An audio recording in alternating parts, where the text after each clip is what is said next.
This is All Ships Follow Me by Mieke Eerkens.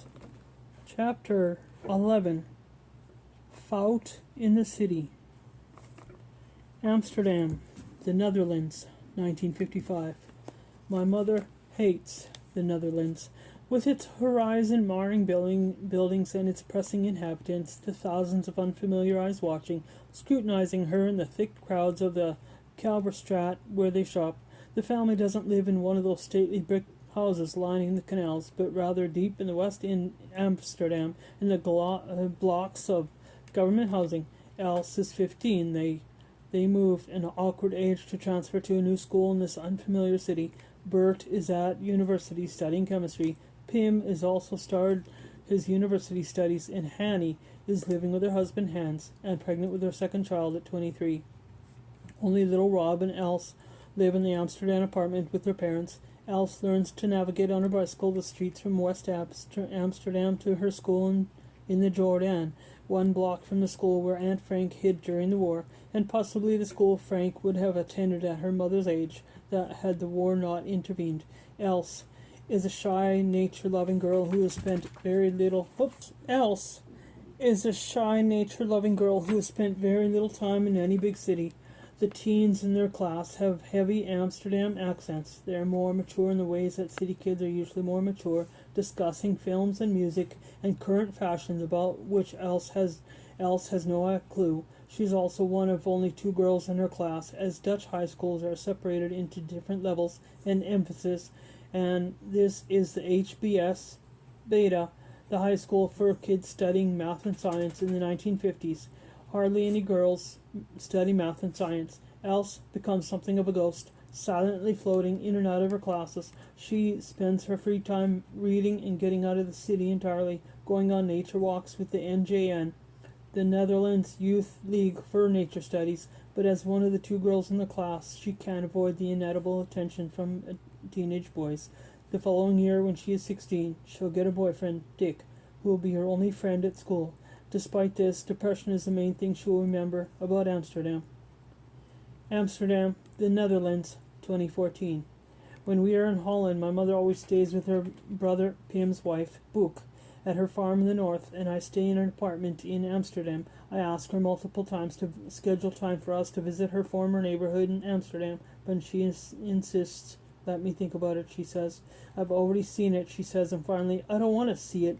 In the end, I visit the site of her old apartment alone, which is perhaps more fitting. The place symbolizes a time of extreme isolation from my mother, and perhaps it is isolation that I should view it.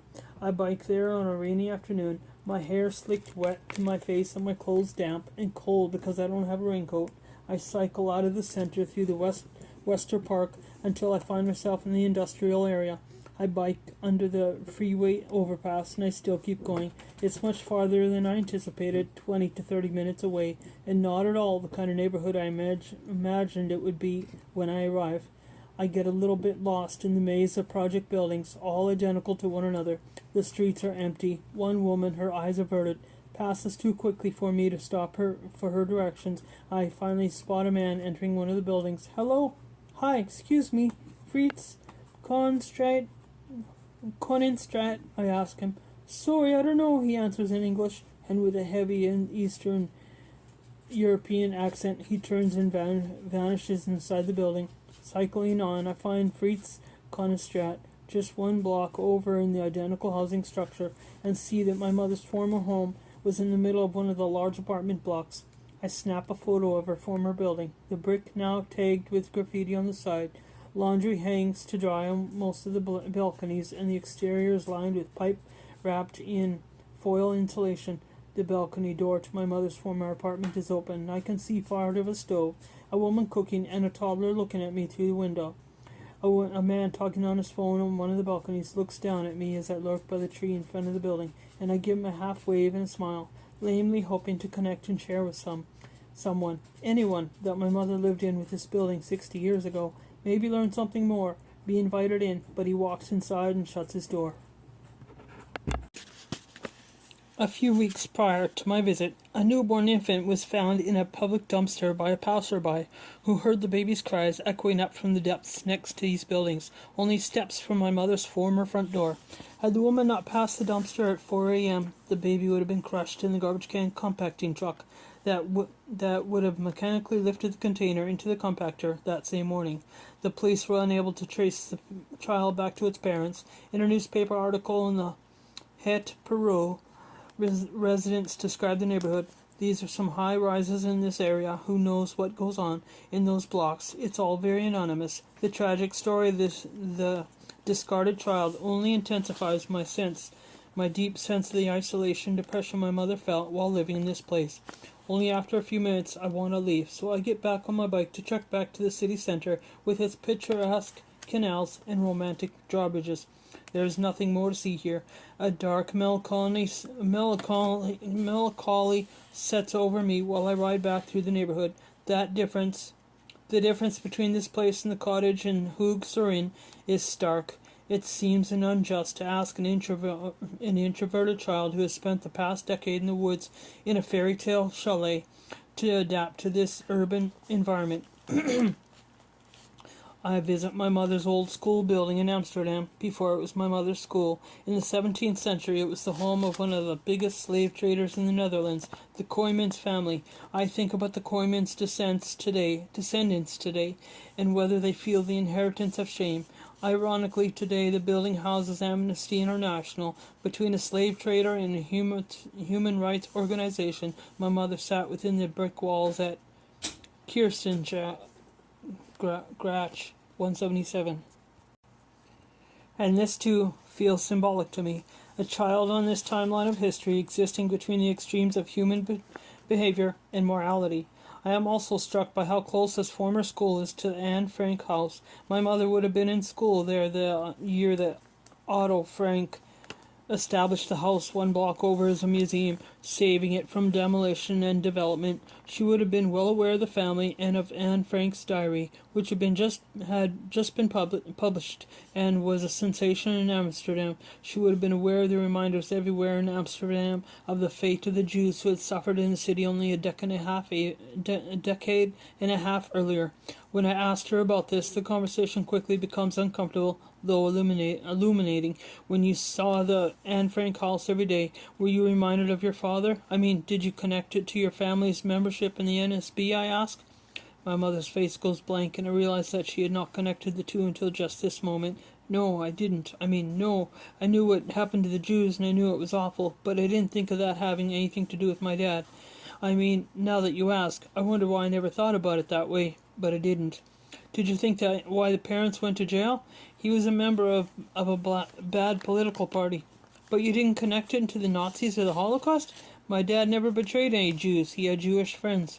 Well, you say friends, but he wrote racial articles and was a member of an anti-Semitic organization. You really didn't think about that when you were in Amsterdam next to the Anne Frank house every day? No, it sounds weird now, but no. If it were me and I was 15, 16 years old reading and learning about the Holocaust, I think I would start asking questions and making connections, even if it was a little and didn't understand at the time it was happening. My mother falls silent again. Maybe you didn't want to know, I offer. She nods. Yes, I think it was something to that. I recall asking my mother something about the NSB when I was older, and she said she didn't want to talk about it, and that I knew not to ask again. And my father didn't want to talk about it. It was not discussed. Ever. Amsterdam, the Netherlands, 1957. When my mother graduates high school in 1957, she isn't sure what to do next. She wants to go to university to study to be a doctor, but there's no money in the family for the girls to go to university the rest of her life. My mother will regret not having had the opportunity to become a doctor and being discouraged by her parents from pursuing a university degree while her brothers are encouraged and supported in attending university. Pregnancy resolves the issue for Hanny. She resigns herself to be role as housewife, though later in life she will go back to school and become a psychologist. So, despite having studied math and science at the HBSB and having the qualifications for university, my mother lives at home and attends classes to become a home economics teacher. Her brother Pim studies biology at the University of Amsterdam, and Else visits him a lot in his little apartment across from the artist's zoo. When he spends a year abroad in Suriname, a colony of the Netherlands, to research marine life in Paramaribo, Else sublets his apartment and enrolls in the professional school for dietitians. There she learns to make meals for diabetes and people with whole range medical conditions.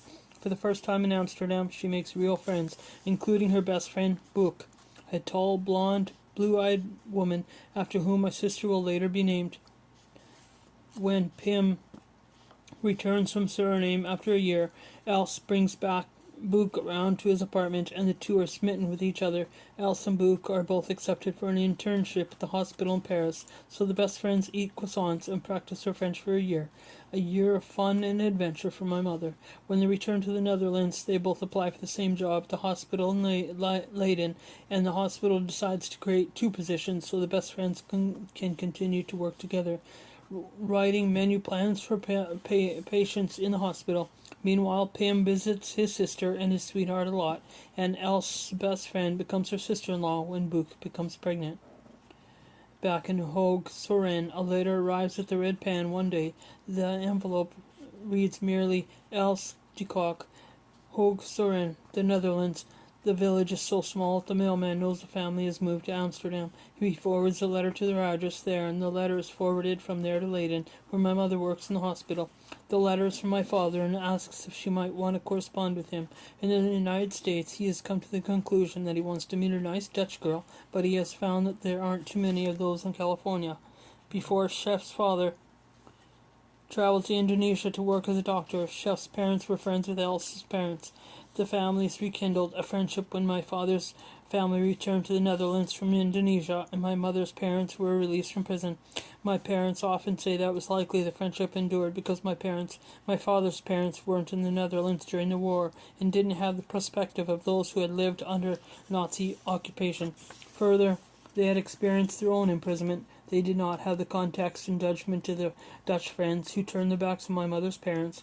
While she is 8 years younger than he is, my father remembers meeting my mother once before they had left for America, and his parents left him. She is now a young woman and recently single. On a whim, he writes to her, and when she receives the surprise letter in Leiden, they begin corresponding. After years in Leiden, my mother, now nearly 30, has split with the man she has been dating and feels stuck. In the 1960s, being 30 and unmarried is just about the same as being a spinster, and she is worried she'll never find a partner or have a family. In Leiden, there don't seem to be many options. Book and Pim, with their new infant, had moved to Curaçao, a Dutch colony in the Caribbean. Else misses them terribly and wants a change. When they tell her they would love for her to come live there, and there is a job opening for a dietitian at the local hospital, she packs her summer dresses and heads across the Atlantic on the way to Curaçao. She has to stop over in New York City, where my father's little brother Keith is living with his wife and child. So she and my father made a plan to meet in New York at Keith's house, where my mother has planned to be a guest for a week. It's enough to ignite a romance, and they take a spontaneous trip to Montreal to visit the World's Fair, delaying their departures for an extra week. In the taxi to the airport, my father will fly to Los Angeles, my mother to the Caribbean. Chef Else asks Else to marry him. They've only been together for 2 weeks officially, but my mother says yes, calling her mother in Holland with the news as soon as she arrives in Curaçao. I have a surprise for you, Else says through the crackling phone. You're getting a son-in-law. I'm getting a son-in-law, my grandmother yells back through the fuzzy connection. A son-in-law, Else laughs. Son-in-law. They marry in the Netherlands a year later. After Chef makes a few visits to Curaçao, my mother moves to Los Angeles, where my father builds a house on a hill overlooking the Pacific Ocean, far from Indonesia, far from the Netherlands, in a country that knows nothing about their backgrounds and offers them a clean slate. End of 11.